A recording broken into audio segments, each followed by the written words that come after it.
Olá pessoal, tudo bem? Nós vamos continuar falando um pouquinho sobre triângulos e na aula de hoje a gente vai falar especificamente sobre semelhança de triângulos, tá? Para a gente entender um pouco melhor, nós temos que então compreender a definição. Então, a definição de semelhança de triângulos diz o seguinte: dois triângulos são semelhantes se e somente se eles possuem os três ângulos ordenadamente congruentes e os lados correspondentes proporcionais, ok? Então, o que nós vamos fazer em primeiro lugar? Verificar se os ângulos são congruentes. Então, vejam, aqui eu tenho um ângulo que eu estou chamando de alfa, ok? Então, esse é o nosso ângulo alfa. Do outro triângulo também tem o ângulo alfa, ok? Então, significa que nos dois tem um ângulo que eu chamei de alfa. O que mais tem? Tem um ângulo beta aqui, certo? Que eu estou pintando aqui de verde. Então, o ângulo beta existe. No outro também tem ângulo beta? Tem. Então, se a gente analisar, aqui também tem um beta, ok? Por fim, a gente tem que analisar o outro ângulo, que é um ângulo θ, que aqui nós temos o θ e aqui também nós temos o θ, ok? Então, se a gente analisar, os três ângulos existem em um e no outro ordenadamente, ok? Como ele pede lá no enunciado, três ângulos ordenadamente congruentes, ok? Então, isso já está ok. Tem alfa, tem beta, tem θ, tem θ. Então, os ângulos eles existem nos dois triângulos.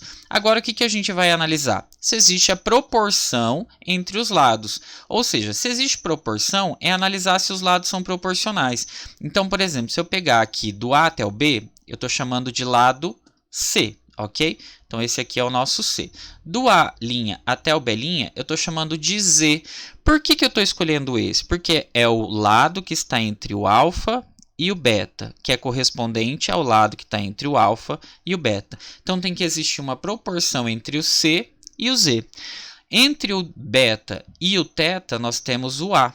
Então, do outro lado, entre o beta e o θ, nós temos o X. Então, tem que ter uma proporção entre A e X. Aqui embaixo, entre o alfa e o θ, nós temos o B.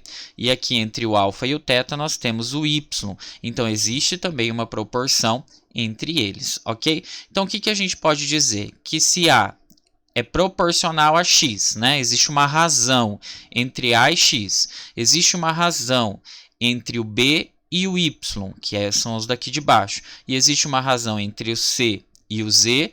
Essas razões, elas são constantes. Ou seja, quando eu faço a divisão do A pelo X, a divisão do B pelo Y, a divisão do C pelo Z, vai dar sempre um valor constante, sempre o mesmo valor. E aqui também tem uma outra propriedade que fala a respeito do perímetro, que o perímetro do primeiro triângulo, que é A mais B mais C, existe uma razão para o perímetro do segundo triângulo, tá? Que é o x mais y mais z.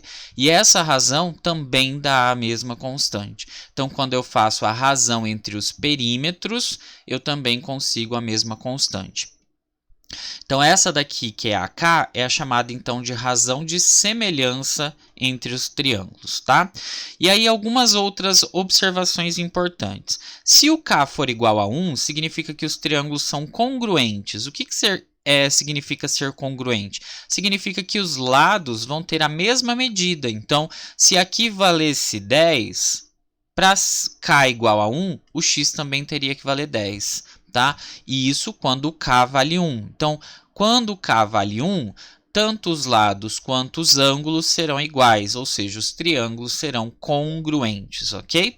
E quando os lados são proporcionais e os ângulos são iguais, a gente diz que os triângulos são semelhantes. A diferença está aí. Lados idênticos, ele é congruente. Lados proporcionais, eles são semelhantes, tá? Lembrando que os ângulos sempre têm que ser iguais. Por fim, a gente pode dizer que a razão entre as áreas dos triângulos é sempre k elevado ao quadrado.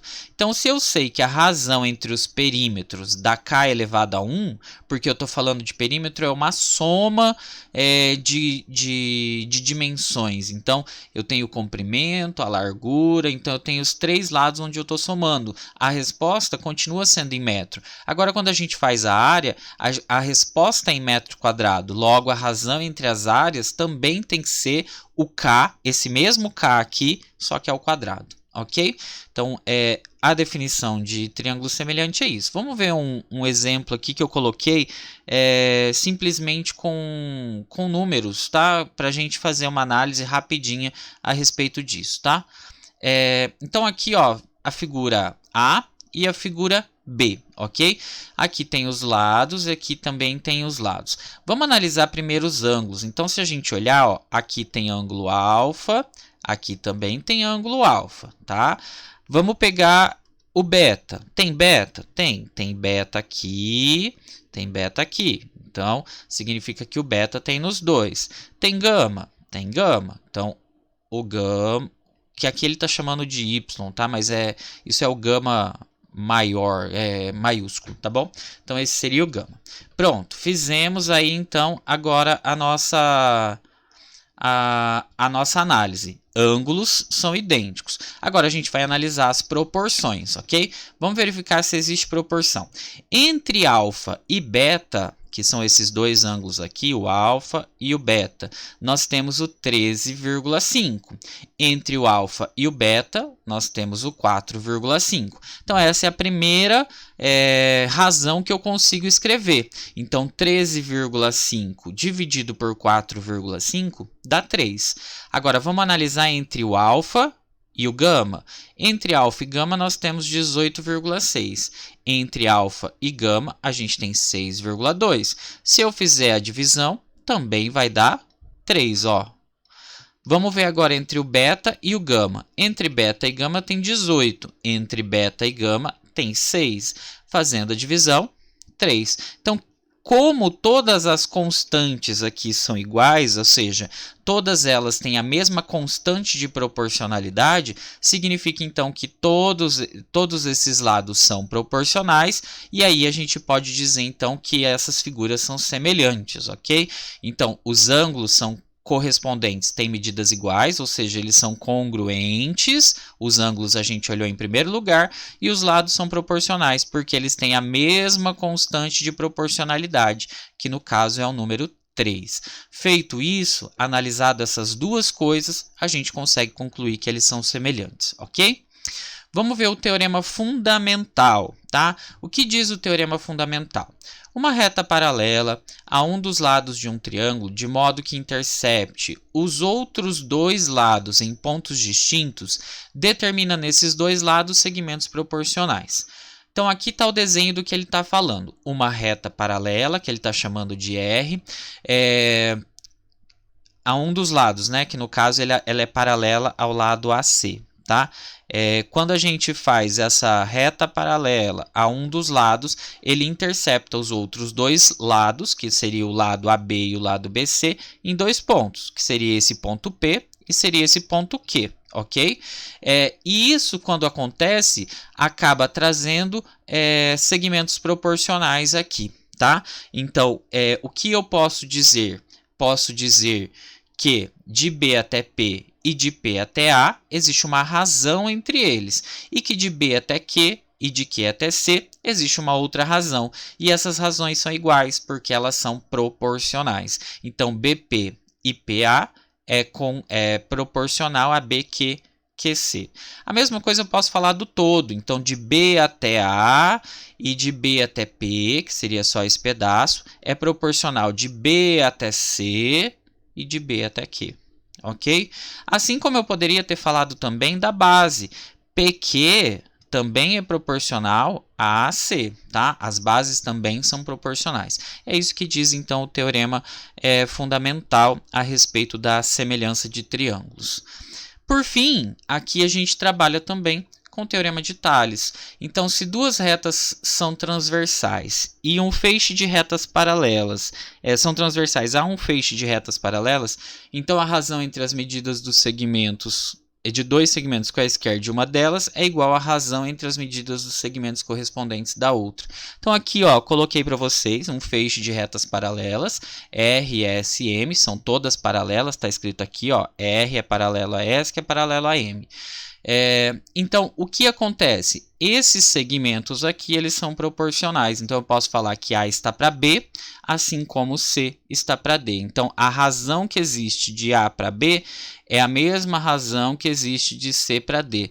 Da onde sai isso? Porque essas retas transversais, elas se encontram em algum ponto lá em cima, que forma o tal do triângulo. Então, se forma um triângulo, se eu tenho retas proporcionais, lembra que eu posso fazer, então, a ideia do teorema fundamental ali atrás, que a gente acabou de ver. Aqui tudo se formam segmentos proporcionais. Se eu quisesse colocar outras retas aqui, paralelas, não teria problema. Todos esses segmentos, esses pedacinhos de segmento aqui, são proporcionais entre si, ok? Então, o teorema de Tales, ele é uma continuação do teorema fundamental que a gente viu no slide anterior, ok? Então, com isso a gente finaliza a parte teórica e daqui a pouco a gente volta para fazer exercício, ok? Grande abraço para vocês e bons estudos!